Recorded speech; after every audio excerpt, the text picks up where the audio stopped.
Assalamualaikum warahmatullahi wabarakatuh. Alhamdulillah, alhamdulillahirabbil alamin. Pertama-tama marilah kita panjatkan puji dan syukur kita kehadirat Allah Subhanahu wa taala karena atas limpahan rahmat, nikmat dan hidayahnya kita telah diberikan kesehatan, rezeki, keselamatan serta kita telah diberikan kesempatan untuk tetap saling berbagi ilmu dan juga menuntut ilmu.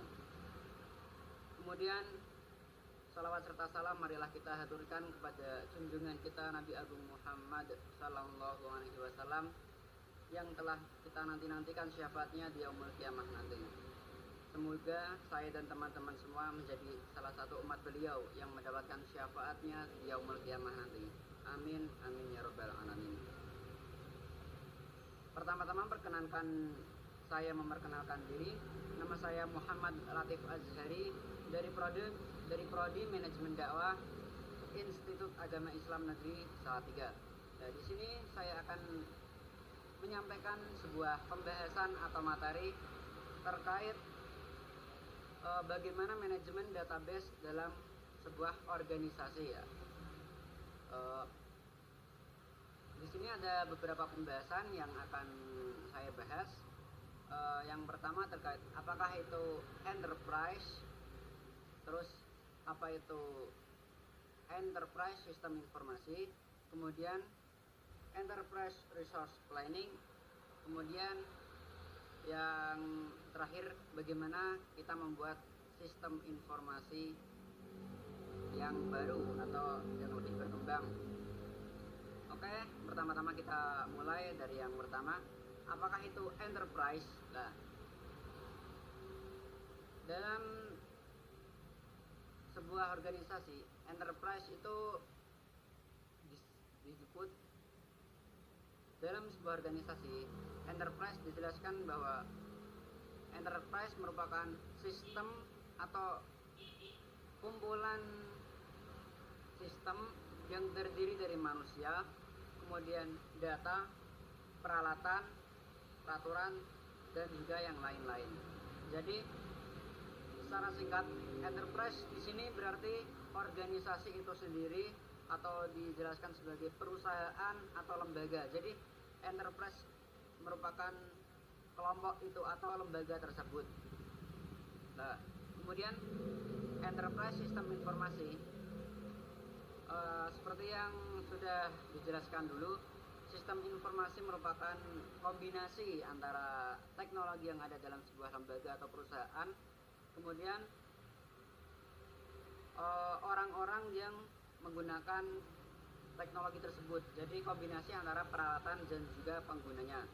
Jadi enterprise sistem informasi merupakan bagaimana orang-orang atau individu dalam sebuah organisasi mengelola teknologi dan juga informasi dalam sebuah organisasi tersebut. Kemudian bagaimana lembaga mengelolanya? Nah, dalam organisasi atau lembaga, pengelolaan database dibuat sebuah platform tunggal atau laman atau mungkin website tunggal bagi organisasi tersebut. Jadi dalam organisasi kan terdapat beberapa divisi atau bidang. Nah, informasi-informasi dari tiap bidang tersebut dikumpulkan menjadi dalam satu platform tersebut. Nah, yang pada akhirnya akan diakses oleh manajer atau pemimpin tingkat atas, sehingga pemimpin tingkat atas dapat menggunakan informasi-informasi dari seluruh bidang tersebut untuk membuat keputusan atau membuat rencana ke depan. Nah, kemudian apa kelebihan sistem informasi ini? Kelebihan enterprise sistem informasi dapat dijelaskan menjadi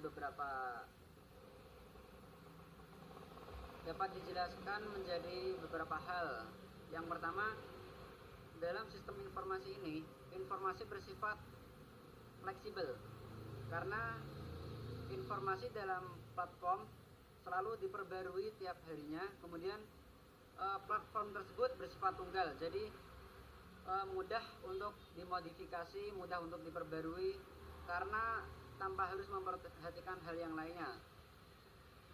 Jadi setiap bidang setiap harinya akan memiliki informasi yang baru dan langsung dimasukkan ke database.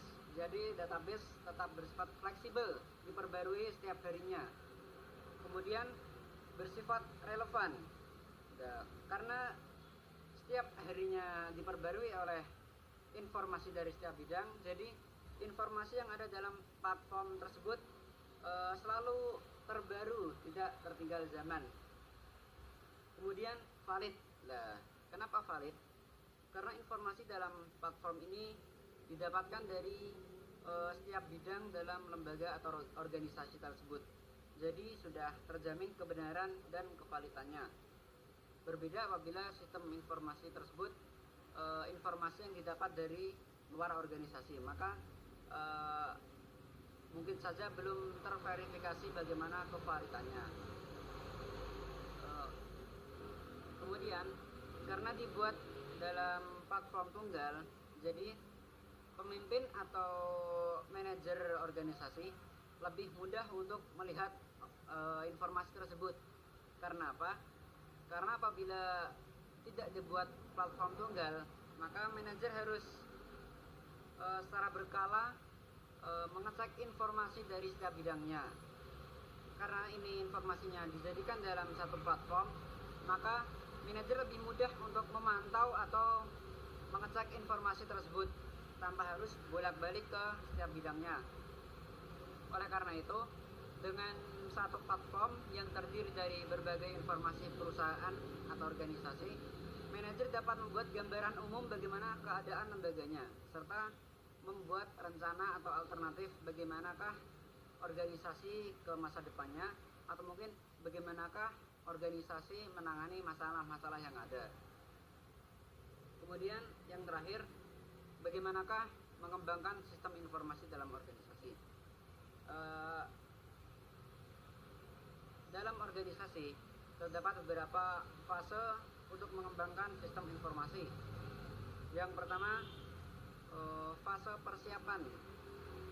Di sini manajer atau pemimpin melihat bagaimana sumber daya, baik sumber daya manusianya ataupun sumber daya fisik yang lainnya. Kemudian bagaimanakah tujuan organisasi ke depannya. Jadi disesuaikan antara sumber daya dan juga tujuan organisasi ke depannya. Kemudian setelah kita mengetahui apa yang kita miliki, kemudian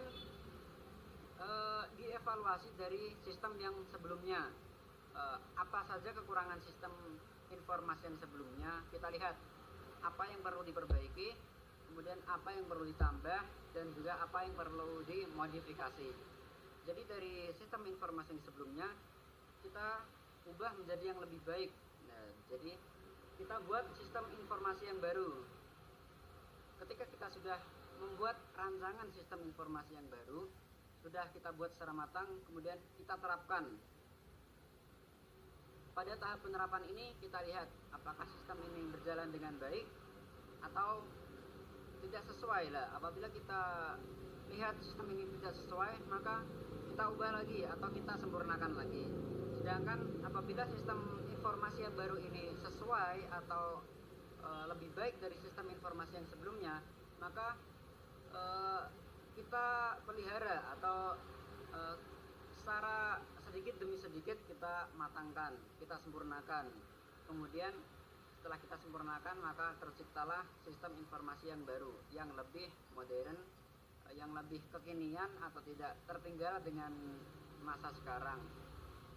Mungkin itu saja bagi saya untuk menyampaikan pembahasan mengenai bagaimana organisasi memanajemen database dalam organisasi. Terima kasih. Mohon maaf apabila terdapat salah kata, salah kalimat, ataupun materi dalam pembahasan yang tidak sesuai dengan sepemahaman teman-teman semua. Wassalamualaikum warahmatullahi wabarakatuh.